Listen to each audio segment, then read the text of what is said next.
जय हिंद मेरे डियर साथी। मैं आपका साथी विकास और आज हम देखने वाले हैं आरआरबी फार्मासिस्ट का पेपर सोल्यूशन 2025।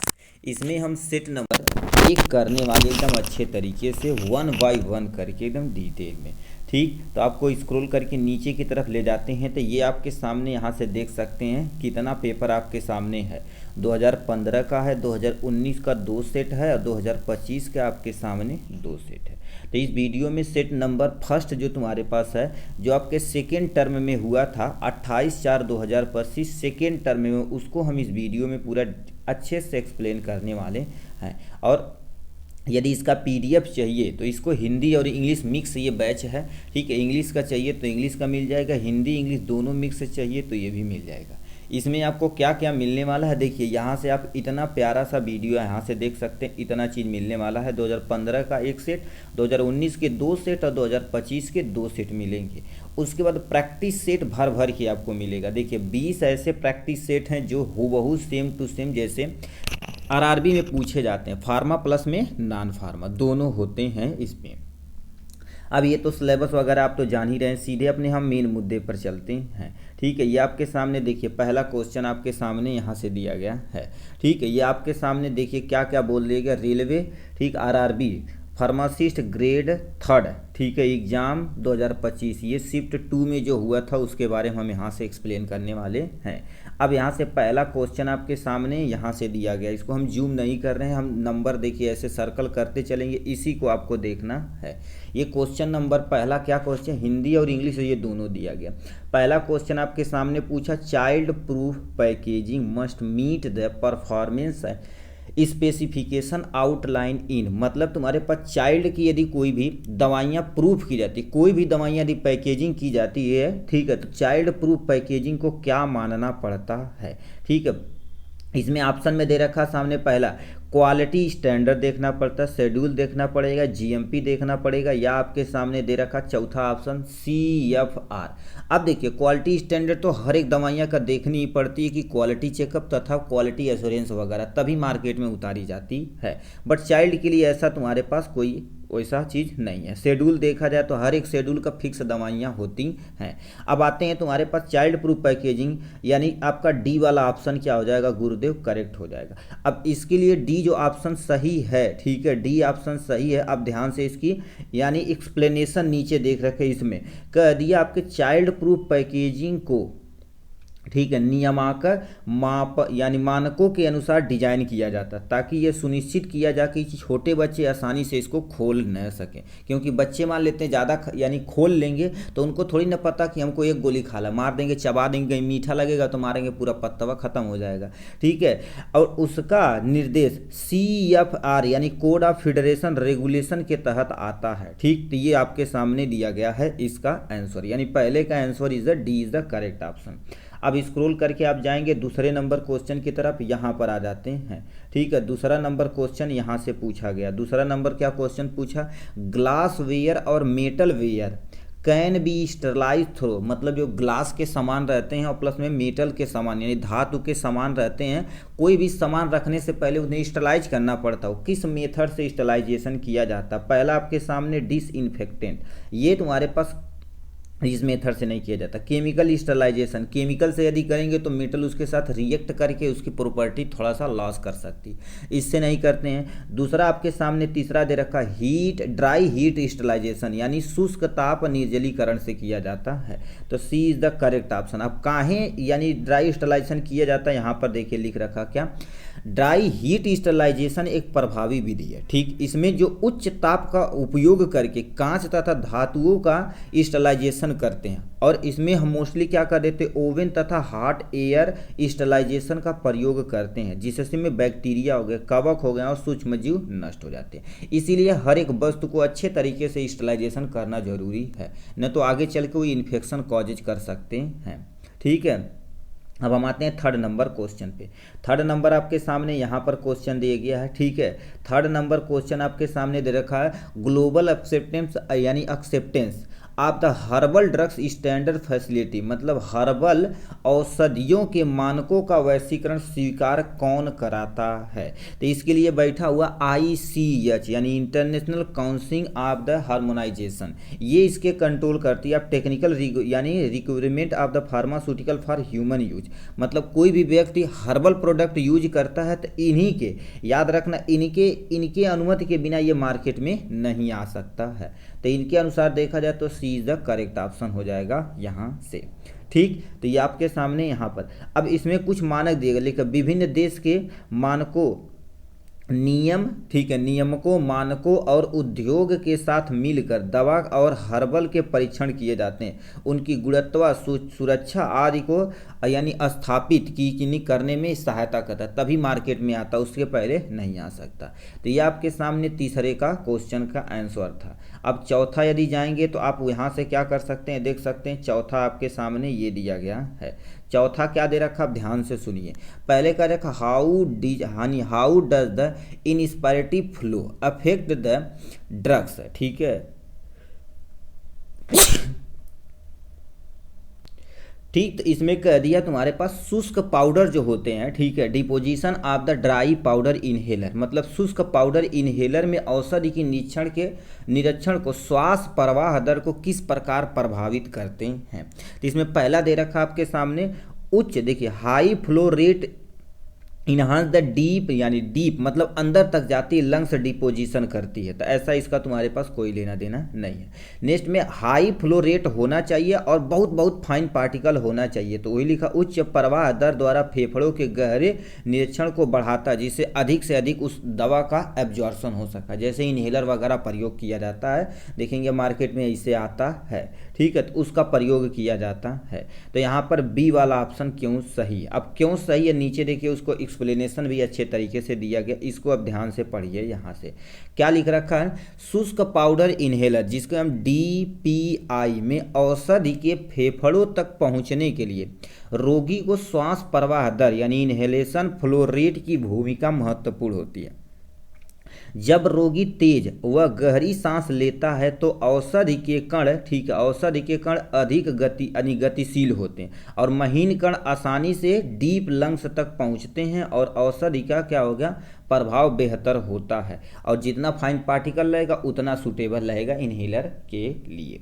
ठीक, तो ये आपके सामने B is the correct option हो जाएगा यहाँ से। ठीक है, नेक्स्ट पे आपके सामने आ जाते हैं। यहाँ पर नेक्स्ट क्वेश्चन क्या दे रखा आपके सामने, 5वां नंबर क्वेश्चन। यहाँ से आते हैं 5वां नंबर क्वेश्चन, थोड़ा सा इसको ऊपर करते हैं आपको विजिबल हो सके। ठीक है, ये 5वां नंबर क्वेश्चन यहाँ से दिया गया है। यहाँ से अब देखिए क्या लिख रखा है, which are the following is a plasma volume expand, मतलब तुम्हारे पास क्या कर दिया जाता है, निम्नलिखित में से कौन सा प्लाज्मा बैलूम को क्या कर देता है, एक्सपेंड, फैलाने का काम करता है। इसमें तुम्हारे पास ह्यूमन एल्बुमिन होता है, यानी human albumin is the correct option हो जाएगा। अब क्यों, यहाँ पर आप रीजन समझिए, इसका एक्सप्लेनेशन यहाँ से दिया गया है। देखिए, प्लाज्मा प्रबल प्रसारित होता, मतलब ये इसको एक्सपेंड भी कर सकता, कॉन्ट्रैक्ट भी कर सकता, डिपेंड करता किस सोल्यूशन में आप इसको रखे हुए हैं। वे पदार्थ होते हैं जो रक्त प्रवाह में प्लाज्मा की मात्रा को बढ़ाने में सहायता करते हैं, विशेष रूप से शॉक हो गया, रक्तस्राव हो गया, जलने की स्थिति में ये सारी प्रक्रिया होती है। मानव एल्बुमिन एक समान एल्कोलाइड विस्तारक होते हैं जो तरल में, ठीक है, जो रक्त के तरल बनाए रखने के और परिसंचरण, मतलब तुम्हारे पास जो ट्रांसपोर्ट होता है, सुधारने में क्या होते हैं, मदद करते हैं। तो ए वाला करेक्ट ऑप्शन हो जाएगा यहाँ से। ठीक, अब यहाँ से क्वेश्चन पढ़िए छठा, इसका आंसर नीचे दिया गया। अब ये वाला क्या दे रखा है, serotonin syndrome is the most likely causes by the, ठीक है, combining selective serotonin reuptake inhibitor, जिसको हम SSRI के नाम से जानते हैं। विथ, इसके साथ तुम्हारे पास कौन आता है, इसमें लिए तुम्हारे पास मोक आता है। ठीक है, तो यानी तुम्हारे पास मोक, मतलब ये वाला ऑप्शन सही हो जाएगा। MOI होता है। ठीक है, यम सो क्या होता है, मोनो अमीनो ओ से ऑक्सीडेज, ई से इनहिबिटर, ये इसको कम करते हैं। अब ये करने के लिए क्या करने, किस मैकेनिज्म को फॉलो करते, नीचे दे रखा है। सेरोटोनिन रोग लक्षण का एक संभावित गंभीर स्थिति है जो तब हो सकती है जब सेरोटोनिन अधिक मात्रा में मस्तिष्क में जमा हो जाती है। ठीक है, यह अक्सर तब होता है जब तुम्हारे पास यस आर आई को, ठीक है, यम ओ आई ए के साथ संयोजन कर लिया जाता है, तब दिक्कत हो सकती है आपके ब्रेन में। तो इसके साथ ये जुड़ता है। ठीक है, आप क्लासिफिकेशन पढ़े होंगे एंटी साइकोटिक एंटी डिप्रेसेंट वाले में, तो उसमें ये क्लासिफिकेशन दिया गया है। नेक्स्ट में क्या दे रखा आपके सामने यहाँ पर, ठीक है, ये आ जाते हैं 7वां नंबर क्वेश्चन। 7वां नंबर क्या पूछा है, a single antibody molecule comparison of the polypeptide chain. मतलब एक तुम्हारे पास सिंगल बॉडी तुम्हारे पास है, तो उसमें टोटल 4 पॉलीपेप्टाइड बॉन्ड होते हैं। कितने? 4। तो 4 इज द करेक्ट ऑप्शन हो जाएगा। अब देखिए 2 3 6 4, तो 4 इज द करेक्ट ऑप्शन हो जाएगा यहाँ से। अब इसका एक्सप्लेनेशन देखिए क्या दे रखा है यहाँ पर, पॉलीपेप्टाइड श्रृंखला अमीनो एसिड में एक क्रमिक श्रृंखलाबद्ध संयोजन से बनती है, जो पेप्टाइड चेन द्वारा, देखो पेप्टाइड अमीनो एसिड जुड़ने के लिए भाई पेप्टाइड चेन चाहिए, आपस में जुड़ के एक प्रोटीन का निर्माण करती हैं। जब एक या अधिक पॉलीपेप्टाइड श्रृंखला एक साथ जुड़ती है तब वे 4 श्रृंखला बनाती हैं, क्योंकि प्रोटीन के आप देखेंगे primary structure, secondary structure, tertiary structure और क्वाड्री स्ट्रक्चर, यानी टोटल 4 स्ट्रक्चर होते हैं जो अमीनो एसिड के जुड़ने से ही बनते हैं। अब अमीनो एसिड किससे जुड़ता है? With the help of peptide bond के द्वारा जुड़ता है। ठीक है, 8वां नंबर क्वेश्चन क्या दे रखा है, यहाँ पर चलते हैं। 8वां नंबर क्वेश्चन यहाँ से दिया गया है। 8वां नंबर क्या पूछा है, विच इंडिकेटर इज, ठीक है, which indicator is ideal for the titrating acetic acid, यानी वीक एसिड है। अब एसेटिक एसिड मतलब फार्मूला इसका देखेंगे तो क्या होता है गुरुदेव, CH3COOH होता है, जिसको इजीली खा सकते हैं। इसे नॉर्मल भाषा में सिरका कहते हैं। ठीक है, सिरका कहते हैं। अब आगे क्या दे रखा है, फिर क्या दे रखा है, विथ सोडियम हाइड्रोक्साइड, यानी स्ट्रॉन्ग बेस के साथ क्या करिए, इसे रिएक्शन करा दिया जाए। तो हम इसके लिए तुम्हारे पास कैसे जानेंगे कि एसेटिक एसिड खतरनाक है कि सोडियम हाइड्रोक्साइड खराब है, यानी इसके लिए एक इंडिकेटर चाहिए। क्या चाहिए आपके सामने? इंडिकेटर चाहिए, जिसको हम फिनाप्थलीन बोलते हैं। फिनाप्थलीन के जरिए हम क्या कर सकते हैं, इसका उपयोग में ला सकते हैं। तो ए वाला इज द करेक्ट ऑप्शन है। फिनाप्थलीन क्या होता है? फिनाप्थलीन एक तरह का इंडिकेटर होता है जो ये बताता है कि कोई चीज़ एसिडिक नेचर है कि बेसिक नेचर का है। ठीक, तो फिनाप्थलीन देखिए लिख रखा, एसिटिक एसिड कमजोर अम्ल है, सोडियम हाइड्रोक्साइड एक मजबूत क्षार है। इसके लिए टाइट्रेन कमजोर और छात्र प्रयोग किया जाता है, जिसमें एक्सेस अनुमान की समाप्ति के लिए इंड प्रोडक्ट से पहचान सकते हैं। और सूचक क्या आपके सामने? फिनाप्थलीन बेस के साथ जब रिएक्शन करता तो पिंक कलर देता है, एसिड के साथ कोई रिएक्शन नहीं करता है। ठीक, तो ये हो जाएगा आपके सामने यहाँ से। ठीक है, अब 9वां नंबर क्वेश्चन क्या पूछ दिया, इधर पे चले आते हैं। 9वां नंबर क्वेश्चन तुम्हारे पास यहाँ है जी, सबसे लास्ट में। अच्छा यहाँ पर है। ठीक है, यहाँ पर दे रखा है ये 9वां नंबर क्या करेगा, लिख रखा सीडोफोविरिन। ठीक है, फोविर is a primary used treatment आपकी, यानी तुम्हारे पास सीडोफिल का उपयोग किसके उपचार में किया जाता है? ठीक है, तो उसके लिए तुम्हारे पास क्या होना चाहिए, CMV, जिसको हम क्या बोलते हैं, साइटोमेगालो वायरस के नाम से जानते हैं। ये बीमारी किसी को हो तो हम प्रयोग कर सकते हैं। ठीक, तो अब इसका तुम्हारे पास एक्सप्लेनेशन देखा जाए तो तुम्हारे पास 9वें नंबर का एक्सप्लेनेशन यहाँ दिया गया है, ये आप देख सकते हैं। लिख रखा आपके सामने, सीडोविरिक एक एंटीवायरल ड्रग्स है। क्या है? एक एंटीवायरल ड्रग्स है जो प्राथमिक रूप से तुम्हारे पास साइटोमेगलो वायरस, क्योंकि वायरल डिजीज है, ठीक है, वायरल तो वायरस को मार करेगा, रेटिनाइटिस के उपचार में प्रयोग किया जाता है। इसके उपचार से HIV यानी एड्स को प्रभावित करने वाले रोगियों को विषाणु DNA संश्लेषण के बाधित करता है और उन्हें संक्रमण को नियंत्रित करता है, यानी DNA से रोक देता है, जिससे एड्स का मल्टीपल HIV मल्टीपल हो रही हो नहीं पाती। तो ये काम करने का किसका होता है आपके सामने, सीडोफोविर का, जो एक एंटी वायरल ड्रग्स के अंतर्गत आती है। अब प्रोजासिन क्या होता है गुरुदेव? प्रोजासिन एक दे अल्फा सेलेक्टिव, ठीक है, अल्फा 1 सेलेक्टिव ब्लॉकर के अंतर्गत आता है। ठीक, अब अल्फा 1 सेलेक्टिव ब्लॉकर मतलब ए वाला ऑप्शन क्या हो जाएगा, करेक्ट हो जाएगा यहाँ से। अब देखिए क्या लिख रखा, प्रोजासिन एक अल्फा, ठीक है, अल्फा यानी 1 सेलेक्टिव ब्लॉकर है, जिसका उपयोग उच्च हाइपर टेंशन और, ठीक है, बेनिन प्रोस्टेट हाइपरग्लाइसीमिया में किया जाता है। ठीक, अब इसमें जब होता तो आदमी का हाइपर यानी जो ब्लड प्रेशर होता है बहुत ज़्यादा बढ़ जाता है, तो उसको ट्रीट करने के लिए प्रयोग किया जाता है यह। ठीक, अब आगे क्या लिख रखा है, यह बीटा 1 एडर्नर्जिक रिसेप्टर को अवरुद्ध करता है। जो बीटा एडर्नर्जिक रिसेप्टर होता है उसको इनहिबिट करने का काम करता है, जिससे रक्त क्या हो जाता है, जो ब्लड होता है उसका वाहिनी थोड़ा सा एक्सपेंड कर जाती है, फैल जाती है और वाहिनी ब्लड प्रेशर कम कर जाता है। तो ये मैकेनिज्म वर्क करता है।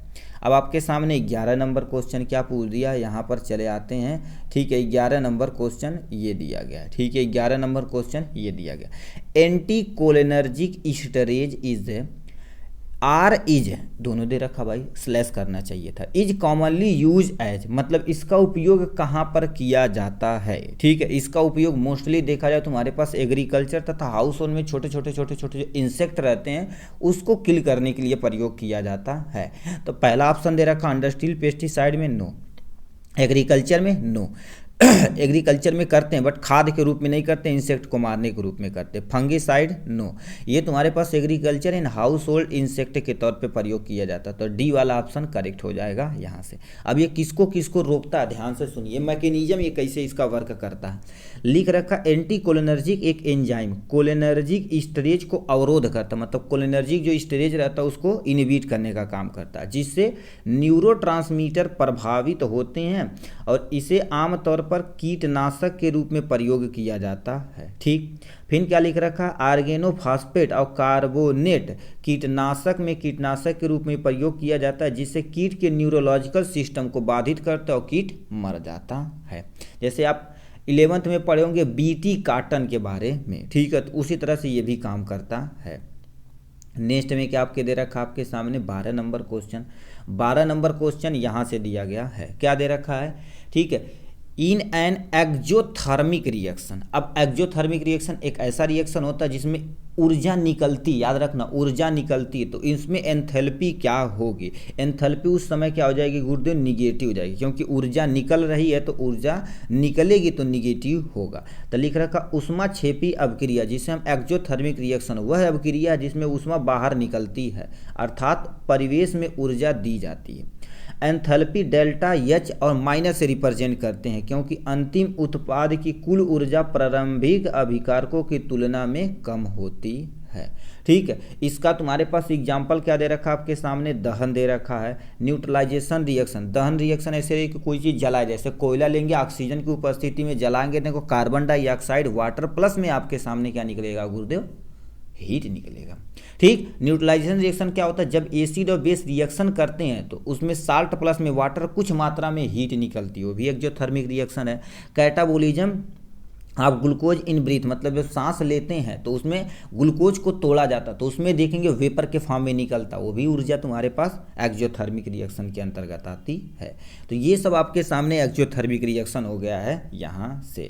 ठीक, अब नेक्स्ट पे चलते हैं। आपके सामने 13 नंबर क्वेश्चन क्या पूछ दिया है, यहाँ पर आते हैं। 13 नंबर क्वेश्चन क्या पूछा, what is advantage of non per oral extra यानी extra vascular route over other route, मतलब तुम्हारे पास क्या कर देते हैं, यदि कोई बंदा, ठीक है, नॉन पर ओरल रूट, मतलब बहुत सारी दवाइयाँ ओरल रूट के द्वारा खाई जाती है। ठीक है, यदि कोई बंदा तुम्हारे पास न खाना चाहे तो होगा क्या, उसमें देखो अदर रूट से क्या कम्पी है, जैसे मुंह में खाएंगे तो फर्स्ट पास्ट मेटाबॉलिज्म लीवर में अपना काम करेगा, तो ये सारी चीज़ उसको रोकने के लिए तो ये दे रखा तुम्हारे पास enhance the first pass metabolism, भैया इसके लिए क्या हो, ठीक। अब क्या लिखा, avoid of the first pass metabolism के लिए हम खाते हैं। ठीक, यही आपके सामने करेक्ट है। अब लिख रखा जो ओरल दवाइयाँ होती, देखिए लिख रखा आपके सामने गैर मौखिक अतिरिक्त, मतलब बिना मुंह में खाए अन्य दवाइयाँ, जैसे त्वची दवाइयाँ, जैसे मान लेते हैं हम स्किन पे लगा लिए, ट्रांसडर्मल, इंट्रा यानी आईएम दवाइयाँ, इंट्रावेनस दवाइयाँ, सब क्यूटनस दवाइयाँ,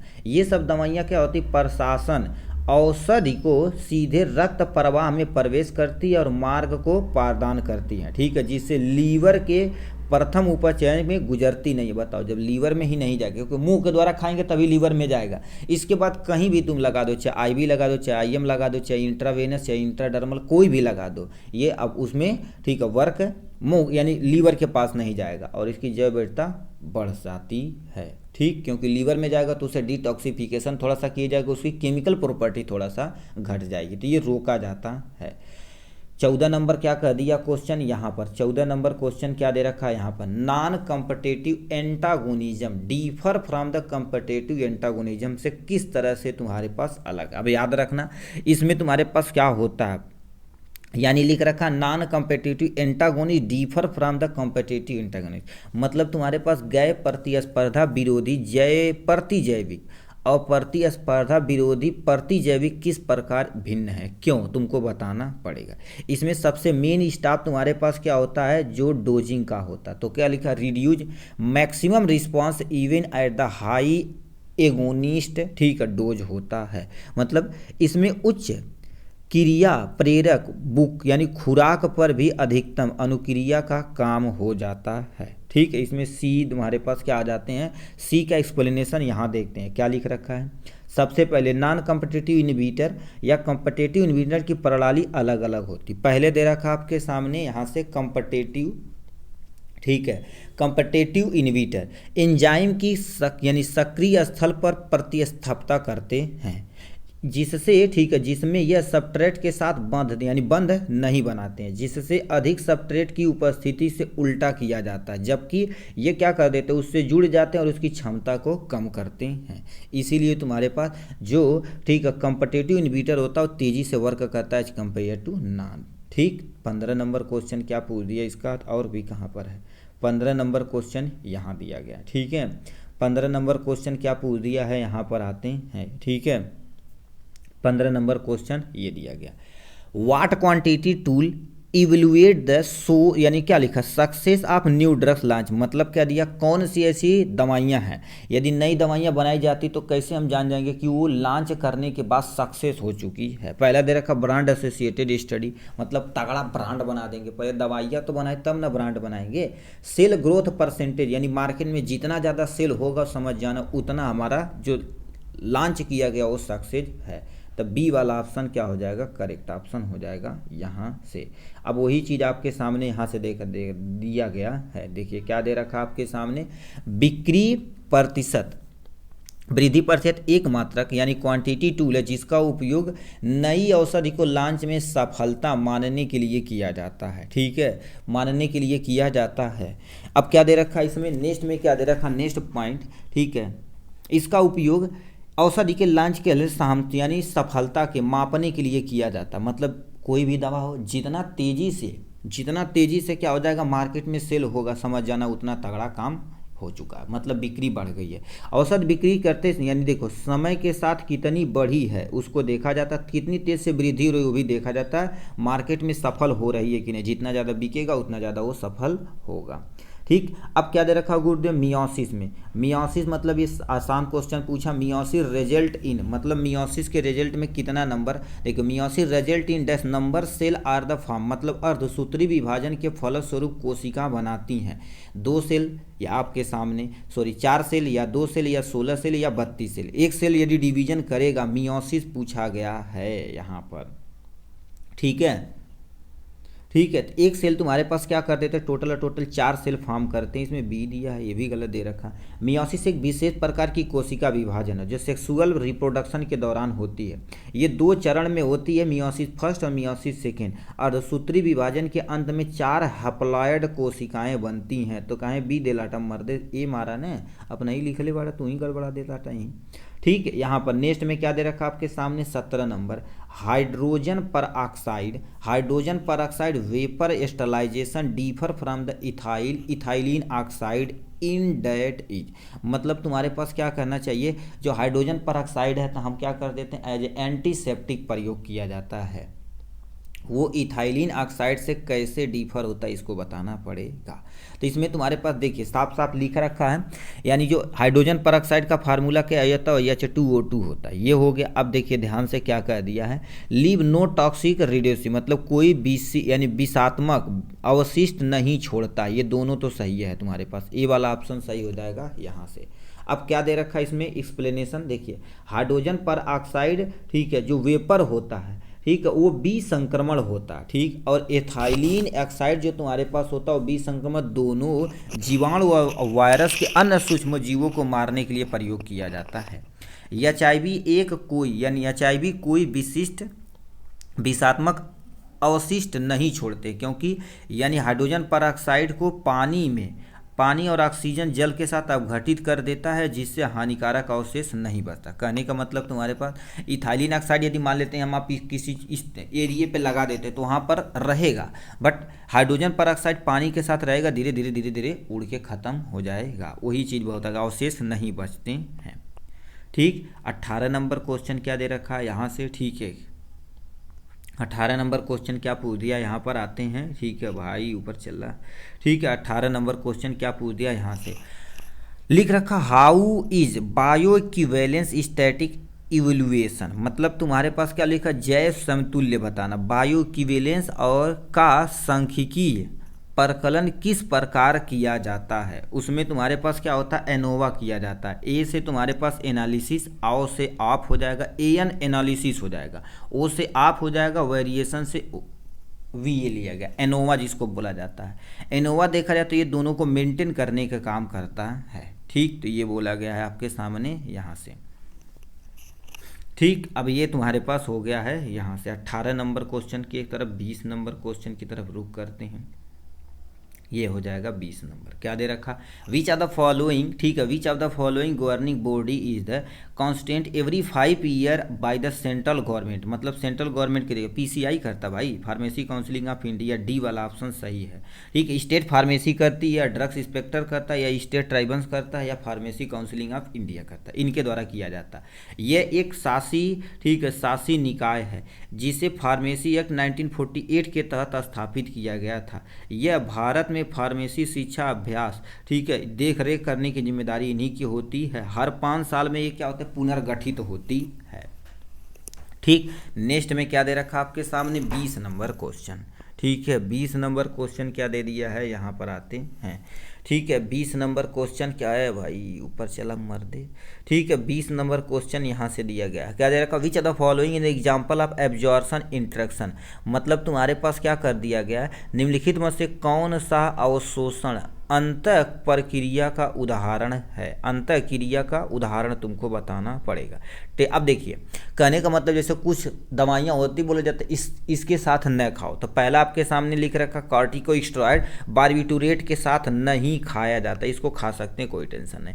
टेट्रासाइक्लिन मिल्क के साथ नहीं लिया जाता। टेट्रासाइक्लिन मिल्क के साथ यदि लेना है, बहुत सारी दवाइयाँ होती, कहते हैं दूध के साथ खा लें कि नहीं। अब देखिए, यदि टेट्रासाइक्लिन मिल्क के साथ लेंगे तो क्या होगा, अंतः अवशोषण अंतः क्रिया तक होगी। जब किसी औषधि का अवशोषण खाद्य पदार्थ अन्न के कारण प्रभावित होता है, उसी को हम क्या बोलते हैं, ड्रग्स इंट्रैक्शन बोलते हैं। इसमें टेट्रासाइक्लिन एक तुम्हारे पास एंटीबायोटिक है, जो दूध के साथ, ठीक है, दूध में या कैल्शियम युक्त के साथ यानी क्या अंतः क्रिया करता है, और दूध में तुम्हारे पास कैल्शियम आयन टेट्रासाइक्लिन से बंध बनाता है, जिससे अवशोषण में कमी हो जाती है, मतलब हमारे शरीर में एब्जॉर्ब नहीं होगी। तो इसीलिए क्या कर देते हैं, टेट्रासाइक्लिन को मिल्क के साथ नहीं खाना चाहिए। बहुत सारी दवाइयाँ होती है ना कि इसके साथ नहीं खाना चाहिए, यदि खाएंगे तो देखिए उसमें कैल्शियम जो होता है टेट्रासाइक्लिन के साथ बाइंड बना लेगा, उसकी एब्जॉर्प्शन कैपेसिटी को कम कर देगा, तो कम से कम उसका वर्क होगा। नेक्स्ट में क्या दे रखा, 21 नंबर लिख रखा, which interaction reduce the efficacy of the boric acid. Boric acid किसकी एफिकेसी को कम करता है, तो सबसे पहले आ जाते हैं एक्सप्लोर, लिख रखा एक्सपोर्स टू सनलाइट, यानी सूर्य के प्रकाश के संपर्क में आना, या दूसरी mixing with the alkaline solution, यानी क्षारीय विलयन के साथ, या स्टोरेज ऑफ, ठीक है, स्टोरेज और हाई टेम्परेचर, यानी उच्च ताप पर भंडारण करने से होता। तो बोरिक एसिड भाई पाउडर के फॉर्म में रहता, नॉर्मल रूम टेम्परेचर पे या अधिक रखोगे तभी कोई फर्क नहीं पड़ने वाला। ठीक, तो इसका तुम्हारे पास B is the correct option हो जाएगा। क्यों, बोरिक एसिड एक हल्का अम्लीय यौगिक है। ठीक है, बोरिक एसिड ये हल्का जो क्षारीय विलयन के साथ मिश्रित होने पर अपनी रासायनिक स्थिरता एवं प्रभाविता को खो सकता है, इसीलिए बेस के साथ इसको रखा नहीं जाता हमेशा। ठीक है, अम्ल के जो क्षारीय विलयन के मिश्रित होने पर अपनी रासायनिक स्थिरता खो देता है तो दिक्कत हो जाएगी। ठीक है, इसीलिए हमेशा एसिडिक नेचर के साथ रखा जाता है। 22 नंबर क्या दे रखा आपके सामने, यहाँ पर बढ़िया क्वेश्चन ये भी पूछ दिया है। ठीक है, इसमें कह दिया interferon alpha produce Y RDNA यानी ribosomal DNA technology is the primary use to treat, किसके लिए ट्रीटमेंट में की जाती है। इंटरफेरॉन का उपयोग मोस्टली क्या होता है, क्रोनिक हेपेटाइटिस सी के लिए प्रयोग किया जाता है। ठीक है, तो आपके सामने लिख रखा पहला हाइपरटेंशन, दूसरा क्रोनिक, ठीक है क्रोनिक यानी हाइपेटाइटिस, या दे रखा डायबिटीज मेलाइटस या अस्थमा। तो इंटरफेरॉन एक प्रतिजैविक और प्रतिरक्षा संशोधित प्रोटीन है जिसे आरएनए तकनीक यानी रिकॉम्बिनेंट डीएनए टेक्नोलॉजी के माध्यम से उत्पादित किया जाता है। ये हेपेटाइटिस बी तथा हेपेटाइटिस सी के संक्रमण में उपचार में प्रयोग किया जाता है। ठीक, तो ये आपके सामने लिखा गया है यहाँ से। ठीक है, नेक्स्ट में क्या दे रखा है आपके सामने 23 नंबर क्वेश्चन के चलते हैं। 23 नंबर क्या दे रखा है आपके सामने, what is the main purpose of लिख रखा कंज्यूमिंग फंक्शनल फूड, मतलब खाना तुम काहे खाते हो। लिख रखा कार्यात्मक आहार का सेवन यानी करने का मुक्त भोजन काहे खाते हो। पहला ऑप्शन दे रखा है तुम्हारे पास टू रिप्लेस रेगुलर मेडिसिन यानी नियमित दवाओं का स्थापित किया करना। दूसरा आपके सामने दे रखा ग्रोथ, तेजी से वजन बढ़ाने के लिए। भैया नो, भोजन के स्वाद के लिए नहीं खाते हैं। नेक्स्ट में लिख रखा support specific body function and prevent disease से बचाने के लिए। तो D is the correct option हो जाएगा यहाँ से। क्योंकि तुम्हारे पास हमारे भोजन में बहुत सारे तुम्हारे पास प्रोटीन वगैरह रहते हैं, ठीक है, एंजाइम रहते हैं, विटामिन रहते हैं, ये सारी चीज़ें। तो लिख रखा फंक्शनल फूड वे खाद्य पदार्थ होते हैं जो समान शोषण से क्या कहते हैं, पोषण से अधिक स्वास्थ्य प्रदान करते हैं। ठीक है, इनका उद्देश्य केवल शरीर को ऊर्जा देना नहीं बल्कि प्रतिरक्षा मजबूत करना, मतलब इम्यूनिटी सिस्टम को बूस्ट करना होता, उपापचय में सुधार करना और बीमारियों को रोकने का काम करते हैं। इसमें पहला दे रखा प्रोबायोटिक आंत को स्वस्थ करता है, ओमेगा 3 फैटी एसिड हृदय को करता है, फाइबर भोजन को पचाने में मदद करता है। ये हो जाएगा 24 नंबर क्या क्वेश्चन पे क्या दे रखा आपके सामने यहाँ से। ठीक है, यहाँ से 24 नंबर क्वेश्चन तुमको बताना है। 24 नंबर क्या दे रखा आपके सामने, under the pharmacy act 1948 who constant the state counselling of pharmacy, मतलब तुम्हारे पास क्या कर देते, फार्मेसी काउंसलिंग एक्ट के तहत 1948 के तहत जो तुम्हारे पास गठन किया यानी कौन करता है। ठीक है, तो ये गठन कौन करता है, इलेक्टेड में यानी इलेक्टेड फार्मासिस्ट और गवर्नमेंट नॉमिनी करते हैं। तो बी वाला ऑप्शन क्या हो जाएगा, करेक्ट हो जाएगा यहाँ से। ठीक है, तो ये बी वाला देखिए कि कौन कौन होते हैं, यहाँ पर देख सकते हैं 1948 के तहत। ठीक है, फार्मेसी काउंसलिंग परिषद यानी काउंसलिंग का गठन किया गया है जो राज्य में फार्मेसी पेशे को विनियमित करता है। इलेक्टेड फार्मासिस्ट हो जाएगा, गवर्नमेंट नॉमिनेटेड हो जाएगा और तुम्हारे पास फार्मेसी क्षेत्र के अंतर्गत आते हैं। तो ये दिया गया है यहाँ से। नेक्स्ट में एक तुम्हारे पास क्या दे रखा आपके सामने 25 नंबर क्वेश्चन लिख रखा feedback inhibition is also term as, मतलब तुम्हारे पास कहा जाता फीडबैक इनहिबिशन किसे कहते हैं। इसमें पहला दे रखा है लेटेंट, ठीक है, लेटेंट एंजाइम एक्टिवेशन होता है या इंड प्रोडक्ट इनहिबिशन होता है या आपके सामने कंपार्टमेंटेशन या इनिशियल प्रोडक्ट, ठीक है, इनहिबिशन होता है। तो ये तुम्हारे पास इनिशियल प्रोडक्ट इनहिबिशन होता, क्यों होता है नीचे दे रखा। यह नियंत्रित तंत्र है जिसमें किसी जैव रसायन मार्ग का अंतिम उत्पाद स्वयं उस मार्ग को, ठीक, मार्ग के प्रारंभिक एंजाइम और गतिविधियों को रोकता है। इसका मुख्य उद्देश्य क्या होता है, उत्पाद को यानी रोकना और कोशिका को संतुलित बनाए रखना, क्योंकि ये बनेगा तो कोशिका चाहे सेल में डैमेज होने का चांस बन जाता है। तो इस तरह से देखा जाए तो हमने 50 को यानी 25 क्वेश्चन हमने ईजी तरीके से सॉल्व किया है। तो चलिए आज के लिए बस इतना ही, फिर मिलेंगे नेक्स्ट वीडियो में नेक्स्ट टॉपिक के साथ। तब तक के लिए bye bye and take care.